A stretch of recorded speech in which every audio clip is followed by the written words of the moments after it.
Titanfall 2's campaign is absolutely fantastic the whole way through, but my goodness does it get especially exciting during its final third. Effect and Cause and the Beacon may be the missions which start to ramp up the game's pace, but it's over the course of Trial by Fire that Titanfall 2 really becomes an incredible spectacle. And in this video, I'm going to take a look at the mission in more detail. But first, let's do a very quick recap of Titanfall 2's story leading into the mission. Frontier militiaman Jack Cooper becomes a pilot, the most decorated of soldiers who are each linked to a Titan, after the man training him, Captain Ty Lastimosa, is killed. Cooper becomes the pilot of Lastimosa's Titan, BT-7274, and together the two set off to uphold Lastimosa's final mission, Special Operation 217. Special Operation 217 tasks Lastimosa with finding Major Eli Anderson, and it doesn't take long for Cooper and BT to reach his last known location. After some time-travelling shenanigans, the pair discover that the IMC plans to use a superweapon known as the Fold Weapon, powered by a mysterious alien artifact known as the Ark, to destroy the unsuspecting militia planet of Harmony. Cooper and BT then successfully manage to repair an interstellar beacon, and a warning is broadcast to the militia fleet along with the Ark's electromagnetic signature. After using that signature to pinpoint the Ark's location as an IMC airbase, the militia prepares to take the fight to their enemy. Oh, and lest I forget, by this point in the story, Cooper and BT are pretty much best mates, with BT even requesting in the mission preceding Trial by Fire that Cooper remain his pilot for the foreseeable future. Trial by Fire begins with a salute from a Marvin unit and a short speech by Commander Sarah Briggs. What I really like about this opening is that its framing is very similar to another scene at the very start of Titanfall 2's campaign. In this scene from the game's opening, Cooper is still being mentored by Lastimosa and has yet to even finish his training, whereas by the time Trial by Fire rolls around, he's an amazing pilot in his own right. Using the similarity between the two to remind you how far Cooper has come, I think is a really nice way of opening the mission. Arriving on the beach leading to the airbase, I'd hazard a guess and say I'm probably not the only person who was reminded of Medal of Honor Allied Assault's famous D-Day landing scene. Medal of Honor was for me the series that truly kickstarted the set-piece-driven, war-focused subgenre of first-person shooters, but it was the Call of Duty franchise which really took their popularity to a completely different level. And given that Titanfall 2 developer Respawn, known as Infinity Ward at the time, was in charge of the Call of Duty series during its incredible rise in popularity, to me it does feel fitting in a way that they seemingly took inspiration from one of the subgenre's most memorable moments. Except in keeping with the rest of the game's campaign compared to, say, a Medal of Honor title, everything is turned up to 11 as you find yourself storming the beach not alongside allied soldiers, but with a unit of Titans instead. And honestly, it's a set piece that works just as brilliantly today as it did some 20 years ago.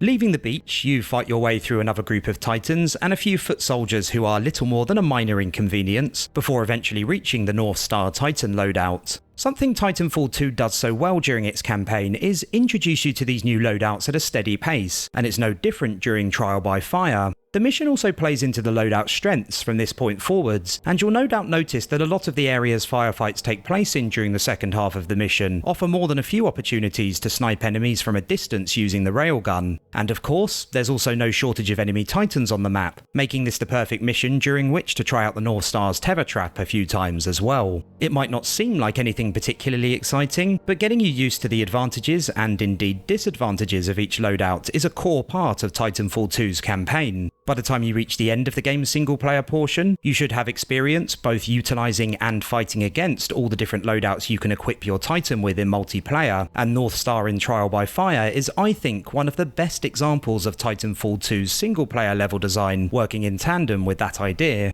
Something I've always loved about Titanfall 2 is the radio messages you receive from enemy pilots, and you'll most likely hear a fair few of them during Trial by Fire.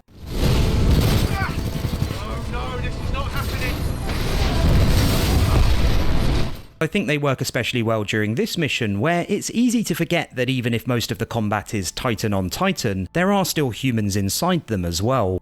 If I'm being perfectly honest, there isn't the same amount of weird and wonderful little design choices in Trial by Fire when compared to, say, Effect and Cause or the Beacon before it, but that's not to say it doesn't stand up on its own merits as well. What it's most important to think about during Trial by Fire is the mission's context, because in my mind, Titanfall 2 is split into three very distinct segments. The first features the missions The Pilot's Gauntlet, BT-7274, and Blood and Rust. On the whole, this trio of missions is perhaps the least exciting of the three different parts of the campaign, but they do still serve a very specific purpose. The Pilot's Gauntlet serves to set up the story and also gets you used to the very basics of gunplay and the game's movement mechanics. BT-7274 then takes things a step further, putting you through your paces during a mission which largely takes place on foot, before giving you the chance to get to grips with controlling a Titan for the first time at its very end. And finally, Blood and Rust has the sole aim of getting you used to playing through missions which include a mixture of both Pilot and Titan combat. To put it simply, the three are there to get you used to the basics.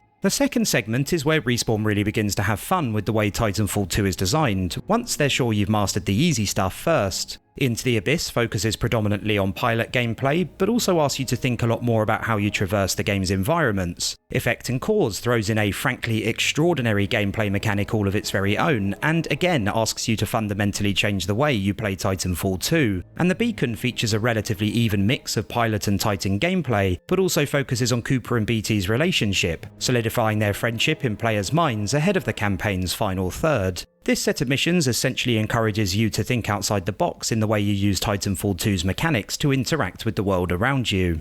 Trial by Fire then marks the start of what I'd call Titanfall 2's crescendo, and it does its job perfectly. At this point in the game, Respawn quite correctly assumes that you've most likely mastered playing as both a pilot and a Titan, and decides to focus less on teaching you new tricks and more on pure gameplay. And what better way to get things going than with what I'd describe as the most relentless mission in the entire campaign.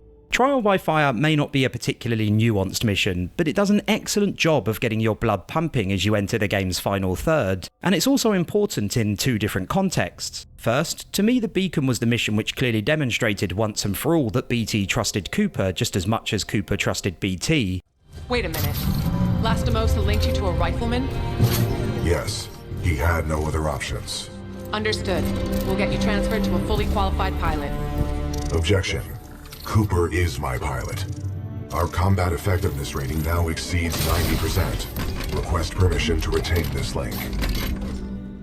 Which then means it makes perfect sense to make Titan-based combat the centre of Trial by Fire. Over the course of the game, and especially in the Beacon prior, Cooper and BT's relationship had continued to go from strength to strength, and your success during Trial by Fire is used to clearly demonstrate just how powerful the two have become now that they are working perfectly in sync. Second, Trial by Fire also marks the point in the wider story during which the militia begins to take the initiative, and the mission absolutely plays into that idea as well. Everything up until this point in the game had to an extent been about the militia being on the back foot. Your mentor, Captain Lastimosa, is killed early on, you find out about Major Anderson's grisly fate, and discover the IMC's fold weapon midway through the game, and then have to batter your way through scores of IMC troops just to send information to the militia fleet. But here, the roles are reversed. As Titanfall 2 nears its conclusion, the militia are no longer on the back foot, and are instead taking the fight to the IMC, and so in my view, this was the perfect time to include an all-out brawl between two huge groups of Titans, the only one of its kind in the game. If the game's opening and midway missions weren't quite exhilarating enough for you, then I've no doubt Trial by Fire probably did the trick. On the subject of spectacle, it's also worth noting that this is perhaps the least story-heavy mission in the entirety of Titanfall 2. I'd imagine this is a deliberate choice on the part of Respawn, designed to ensure the pace of the level never really slows down. Most other missions during the campaign will have multiple points where you stop to talk to BT or pause for some other story-related moment, but in Trial by Fire there are only very short opening and closing sequences, a few radio messages, and one extremely speedy pause during an elevator ride. And again, this really goes a long way towards maintaining the feeling the mission evokes of it being one relentless all-out brawl.